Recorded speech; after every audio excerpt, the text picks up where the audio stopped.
बसपा ने आप पर भरोसा जताया है, जो चुनावी मैदान में है, क्या मुद्दे हैं और किस तरह मैं सबसे पहले ब्रजवासियों को प्रणाम करता हूं उनके चरणों में, और मेरी हैसियत नहीं है, वो 10 साल से जो सांसद है हमारी, उनके आर्थिक स्थिति में मैं बाल के बराबर नहीं हूँ।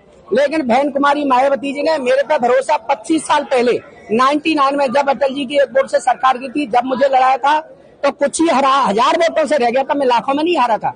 ब्रजवासियों ने इतना प्यार दुलार दिया, और आज पुनः बहन जी ने मेरे पे विश्वास जताया है। माननीय हमारे पूर्व राज्य मंत्री गोरेलाल जी और राष्ट्रीय महासचिव पूर्व राज्यसभा सांसद मुनकाद अली साहब, हमारे कोऑर्डिनेटर लक्ष्मण सिंह, ये सारे पूरी टीम जिले की, जिला अध्यक्ष गोवर्धन सिंह, जिला प्रभारी दारा सिंह, ये सारे लोग यहाँ मुझे लेकर के गए। बहन जी ने याद किया है, बहन जी से मुलाकात हुई, बहन जी ने बड़े प्यार से बोले ये पुराने हैं, इनको दोबारा लड़ाएंगे, मौका दिया है। और ब्रज के इतिहास में यहाँ एक और बात मैं कहने जा रहा हूँ, लोकतंत्र का महापर्व है। मैं सभी ब्रजवासियों को कहूंगा, हाथ जोड़ के उनके चरणों में मतदान जरूर करें, किसी को भी दें, हाथ जोड़ के, क्यों महाकुंभ है। और महाकुंभ ये है कि आजकल महारानी के पेट से और महल के गेट से राजा नहीं निकलता, मतपेटिका से निकलता है, और गरीब माँ के पेट से जन्मा हुआ, जैसे कुमारी बहन मायावती जी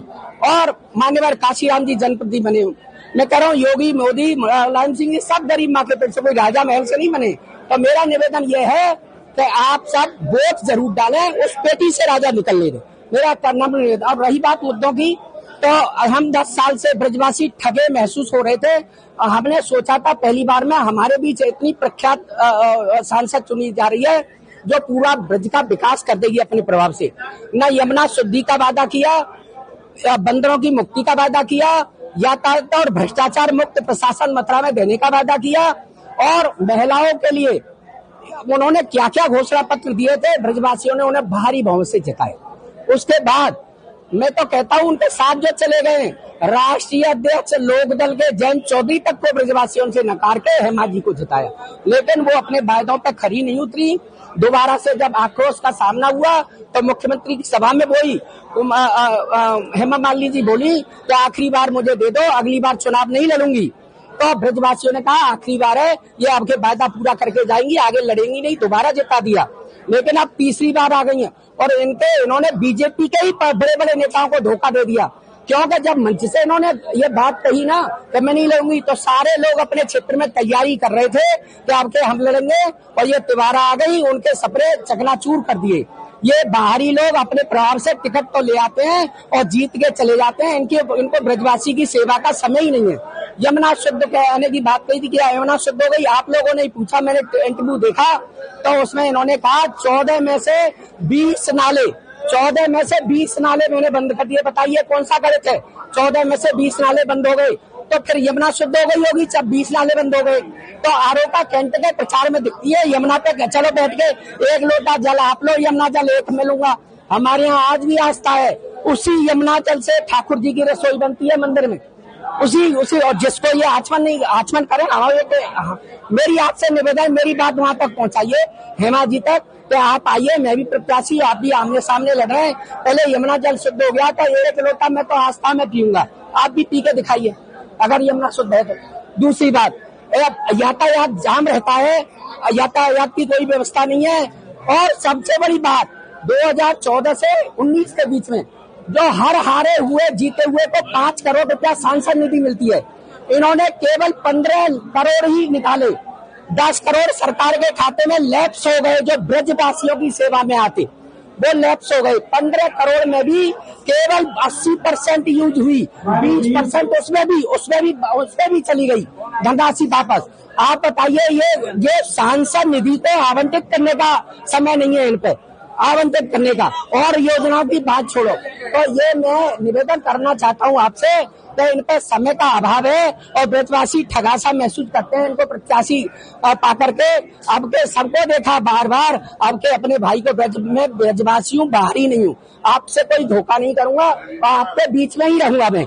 ये हमारे पूर्व MLC बघेल साहब हैं, कोऑर्डिनेटर हैं, सम्मानीय, सब ने पूरे आस्था से मुझे प्रत्याशी बनाया है। आमने सामने का मेरा वो है, 10 साल उनको देख चुके हो। एक बार मेरे अपने ब्रजवासी भाई को विश्वास करो। मैं यमुना मेरी माँ है, कृष्ण भगवान की आराध्य, कृष्ण भगवान की पटरानी है, और मैं नेत्रवती जाता हूँ। मेरी सोशल साइट पे वीडियो देख लो, मैं वहाँ सेवा करने भी जाता हूँ। लेकिन हेमा जी से अनुरोध करता हूँ, आप भी आइए, हम भी चलते हैं, एक एक लोटा जल पियेंगे अगर शुद्ध है वो पी के दिखाएं। आरोग्य पानी को गरीब परिवार कैसे पी लेगा, उसका प्रचार में आती है। यमुना जी के प्रचार करें। यमुना जी को अब पहले इन्होंने आंदोलन छेड़ा था, भाजपा के लोग साथ रहे थे, और मैं उसमें राष्ट्रीय संयोजक था उस यमुना आंदोलन में। तो भैया एक बात बताओ, जब तो हमारी सरकारें नहीं थी कहते थे, आज तो आप भी हर प्रदेश में सरकार है, केंद्र में सरकार है, हरियाणा में सरकार है, उत्तराखंड में सरकार है, वो पूरी यमुना धारा जल धारा यहाँ तक आ सकती है, आप प्रयास करें। तो क्यों इसमें लापरवाही 10 साल से हो रही है? मेरा रोम रोम ब्रजवासियों के लिए, मेरा खून का कतरा कतरा यमुना और आस्था में है। ये राम मंदिर का मैं वो नहीं, राम मंदिर में भी मैंने, मेरे पास विभाग जो आरएसएस के विभाग प्रचारक है, राम मंदिर का सहयोग लेने आए। मेरे ही घर पे गुरु सिंह सभा के अध्यक्ष मले करोड़ा, ईदगाह के अध्यक्ष प्रोफेसर जैद हसन साहब, और कृष्ण जन्मभूमि ट्रस्ट के गोपेश्वर नाथ चतुर्वेदी मेरे घर पे आकर के मैंने 1,31,000 नंबर 1 में पैसा दिया, बाद बाकी उन्हें सहयोग किया सब लोगों ने राम मंदिर के लिए। ये नहीं है राम मंदिर यानी केवल हिंदू का सर्टिफिकेट या ब्रजवासियों को उद्धार करने में, वो बीजेपी टिकट नहीं है, हमारी भी है, हमारी भी आस्था है। ये नहीं है कि हम उस पार्टी से प्रत्याशी नहीं बने तो हमारी आस्था वो हो गई है।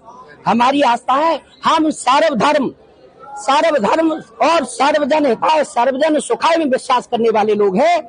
सभी जातियों 36 जातियों के परिकार सामान्य